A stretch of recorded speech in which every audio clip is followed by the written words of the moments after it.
Hello and welcome to our short deKoder specials. Today we would like to focus on one of the most encouraging trends in India's democracy, and that is the massive increase in the participation of women voters. Go back to 1962, the turnout of women voters was only 47%, far lower than the turnout of male voters. In the last elections in 2019, women's turnout went up to 67%. A wonderful increase of 20% since 1962. In fact, the growth in women's turnout has been spectacular and is now equal to the turnout of men in Lok Sabha elections. And in state assembly elections, women's turnout hit 69.9%, that's nearly 70%, and was in fact higher than men's turnout, which was 68.8%.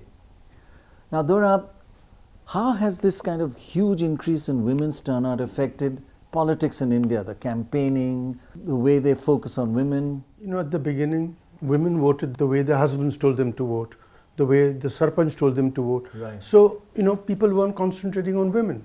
As the number of women started being registered in larger and larger numbers, and as the women became more and more independent in their voting intentions, the politicians realized that if I can give a freebie to a woman, she's more likely to respond positively. So, you know, the focus has moved much more to women than to men. Right. Originally it was all men, now it was sort of half and half, 50-50. Right. You appeal to both. Yeah, I do remember talking to women and the husband standing next to them and said, do you make an independent decision or do what he says? And she said, do what he says? Never, I make my own mind up. So that's a recent phenomenon, more recent phenomenon. So the pattern of women voters varies actually across India. The states with the highest turnout for women, can you guess which ones compared with men, are Bihar, where women's turnout is 5% higher than men, and Jharkhand, where it is 3% higher than men. On the other hand, the states with the lowest relative turnout of women are Gujarat, where women's turnout is 6% lower than men, and Madhya Pradesh, where it is 5% lower than men's turnout. You know, one of the reasons for this is that Jharkhand, the whole Bihar, and eastern UP are probably the largest providers of migrants in this country.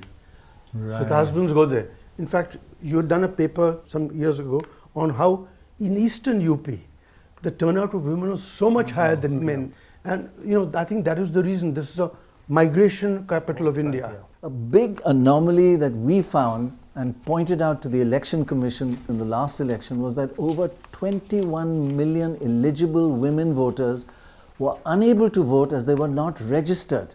That's 21 million who should be able, over 18, allowed to vote but could not because they're not registered. In fact, this number had gone up to around 25 million by last year. So to put that staggering number in perspective, it's almost equivalent to most of the women in Bengal or most of the women in Karnataka or Tamil Nadu not being able to vote because they're not registered. That's the size of the problem. But the good news is that for this election, and we must give credit to the Election Commission, there has been some improvement in women's registration. Although the number of missing women is still high, right, Dorab? Yes, but it has come down. You know, this time over the last 5 years, they've registered almost 40 million women and 30 million men.